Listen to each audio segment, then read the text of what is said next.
भगवती सूत्र में कहा गया है, पुरुषेणं भन्ते पुरुषं हणमाणे किं पुरुष वीरेणं पुट्ठे नो पुरुष वीरेणं पुट्ठे। गोयमा नियमं ताव पुरुष वीरेणं पुट्ठे अहवा पुरुष वीरेण ये नो पुरुष वीरेण ये पुट्ठे अहवा पुरुष वीरेण ये नो पुरुष वीरे ही ये पुट्ठे। एवं आसम जाव चिल्ललगम जाव अहवा चिल्ललग वीरेण ये नो चिल्ललग वीरे ही ये पुट्ठे। हिंसा की बात बताई जा रही है। अहिंसा को समझने के लिए हिंसा को जानना भी कुछ अपेक्षित हो सकता है, क्योंकि अहिंसा यानी हिंसा का अभाव, हिंसा का अभाव जीवन में रखना है तो हिंसा होती क्या है इसका तो ज्ञान होना आवश्यक होता है। तो भगवती सूत्र में यहां कुछ हिंसा संबंधी बात बताई जा रही है और एक प्रश्न किया गया कि एक आदमी किसी पुरुष का हनन कर रहा है, हत्या कर रहा है, वह पुरुष वैर से स्पृष्ट होता है अथवा होता है नो पुरुष वैर से स्पृष्ट होता है। उत्तर दिया गया कि गौतम, पुरुष का हनन हत्या कर रहा जो आदमी है वह नियमतः पुरुष वैर से स्पृष्ट होता है अथवा पुरुष वैर से और नो पुरुष वैर से स्पृष्ट होता है अथवा पुरुष वैर से और नो पुरुषों के वैर से स्पृष्ट होता है। इसी प्रकार अश्व आदि के संदर्भ में बात है। अब यह जो वैर से स्पृष्ट होने की बात है, इस संदर्भ में दो बातें हो सकती है कि वैर का मतलब क्या। ऐसे वध और वैर दोनों का संबंध है। कोई किसी को तकलीफ देता है, वध करता है, उसके साथ दुश्मनी का, उसी के साथ या उसके जुड़े हुए जो परिजन संबंधी मित्र लोग हैं उनके साथ भी एक दुश्मनी को मोल लेना भी हो सकता है। तो वध और वैर इन दोनों का संबंध है। वैर होने से वध होता है, वध से फिर वैर की बात हो सकती है। तो वध के इधर भी वैर और वध के उधर भी वैर हो सकता है। जो भी वध करने वाला वैर से स्पृष्ट होता है यह बताया गया है। अब वैर का मतलब क्या। सामान्य बात तो है वध करने वाला वैर से स्पृष्ट होता है।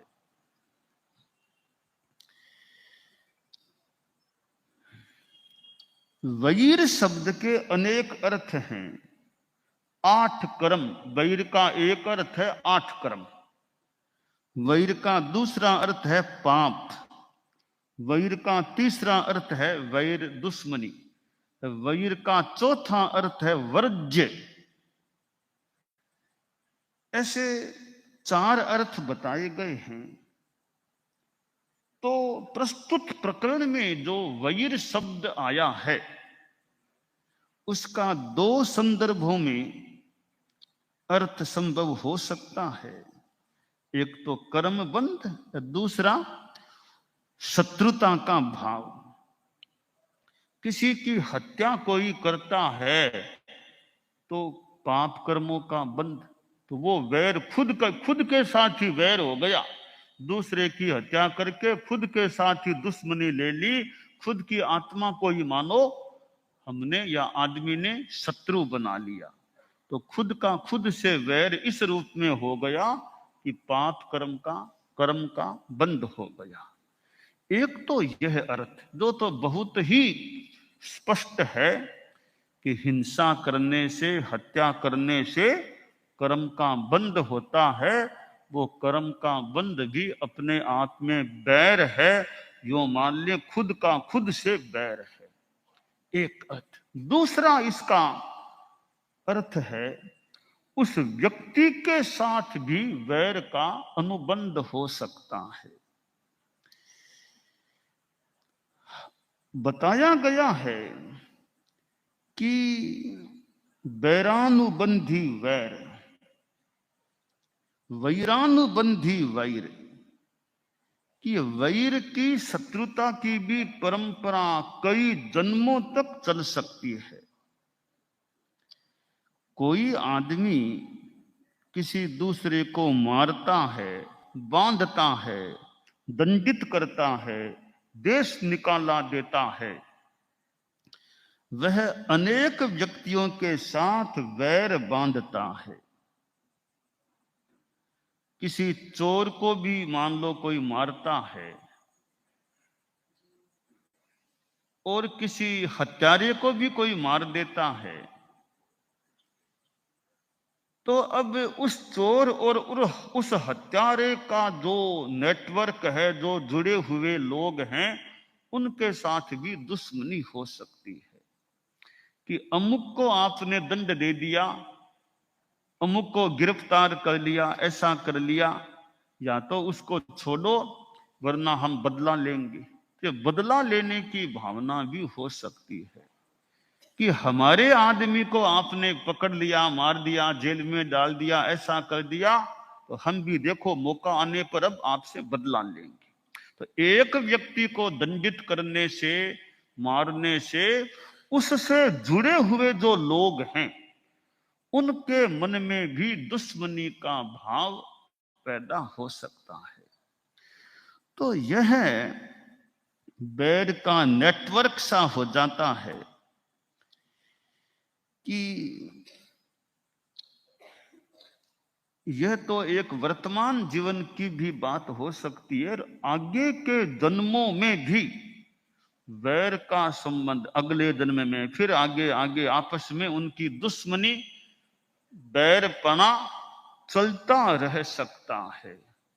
भगवान पार्श्व के साथ जैसे कमठ था, किसी की आसाधना न हो, अब कमठ का भी मानो एक संबंध था, तो आगे भी फिर कष्ट देने की और की बात।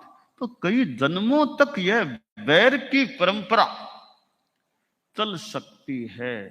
इस जन्म में किसी के साथ दुश्मनी है, तो हो सकता है आगे के भी जन्मों में वो दुश्मनी का अनुबंध चलता जाए, तो आगे भी एक दूसरे के दुश्मन बनते रहे।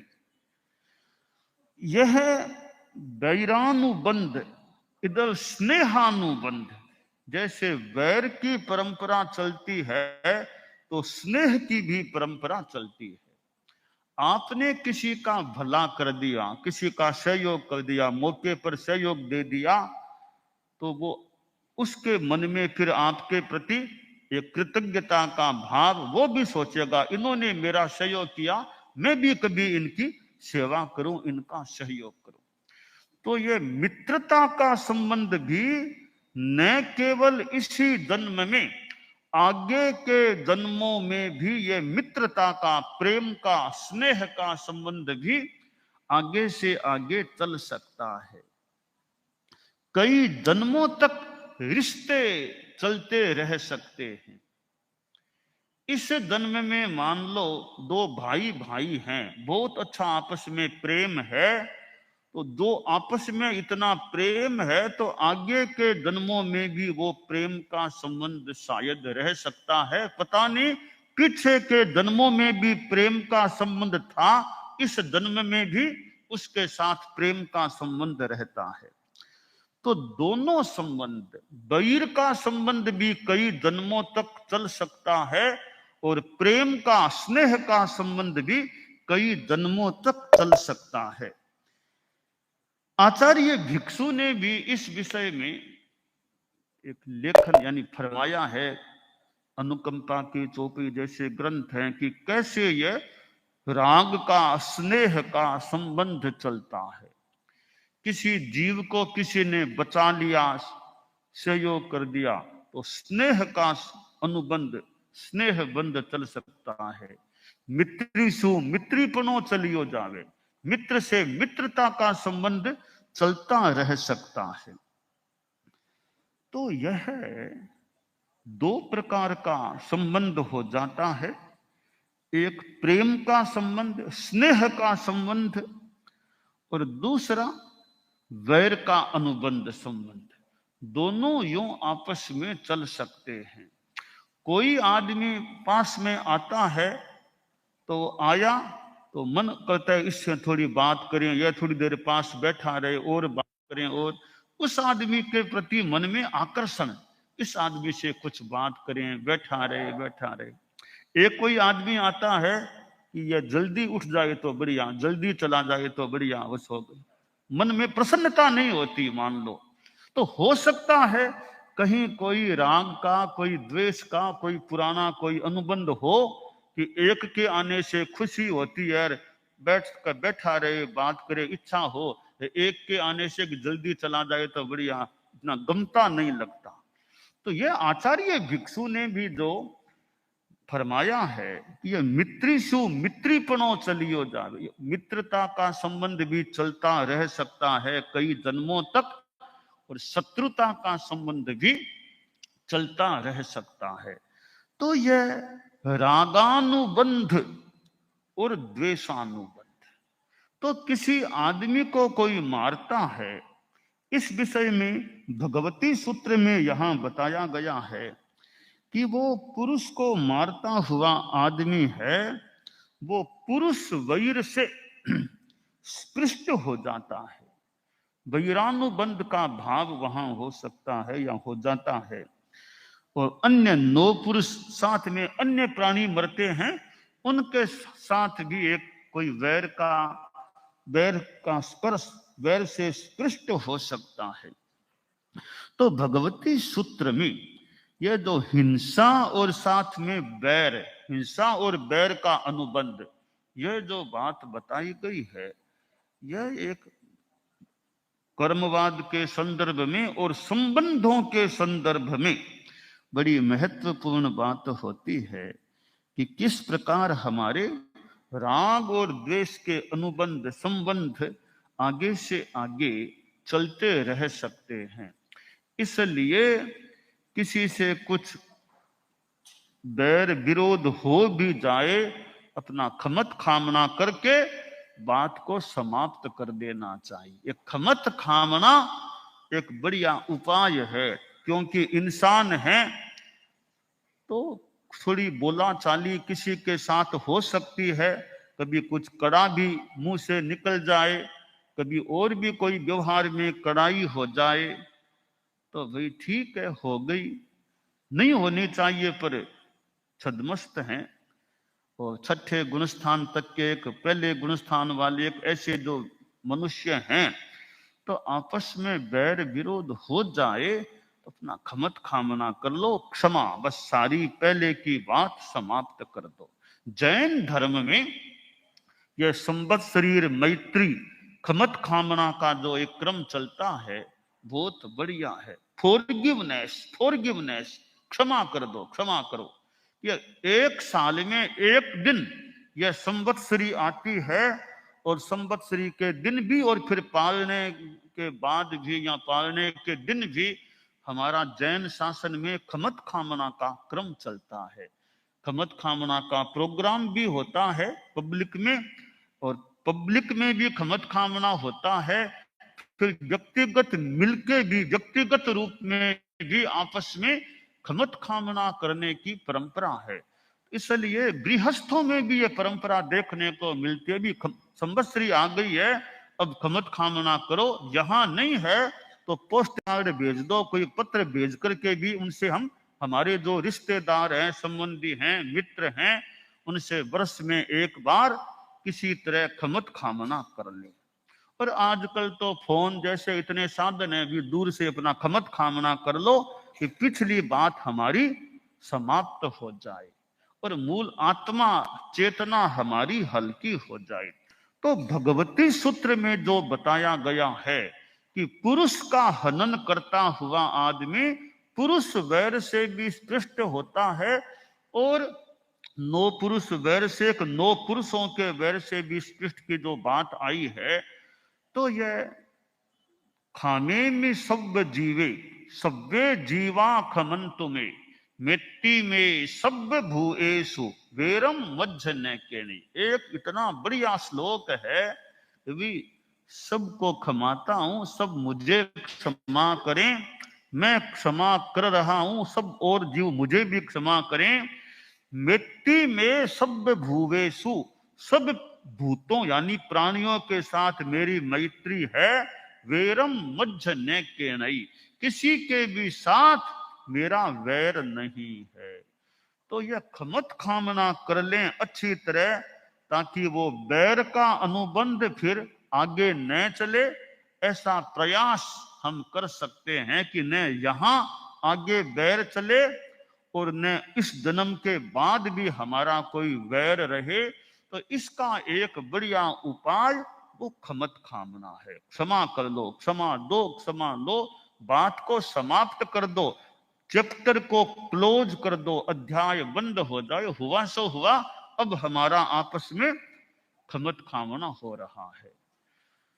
तो परिवार में भी पिता पुत्र में कोई मान लो बात हो जाए, भाई भाई में हो जाए, और तो क्या ये राजनीतिक पार्टियां हैं उनमें भी आपस में बोला चाली, कई बार वो वैसा बोला वो वैसा बोला। चुनाव का समय होता है, राजनेताओं के भाषण होते हैं, वो उस पार्टी पर वो उस पार्टी पर आक्षेप प्रत्याक्षेप वो चलता रहता है, होता रहता है। जगह जगह जाते हैं, सभाएं होती हैं, वो पार्टी उस पार्टी पर, वो पार्टी उस पार्टी पर आपस में करते रहते हैं, होता रहता है ऐसा।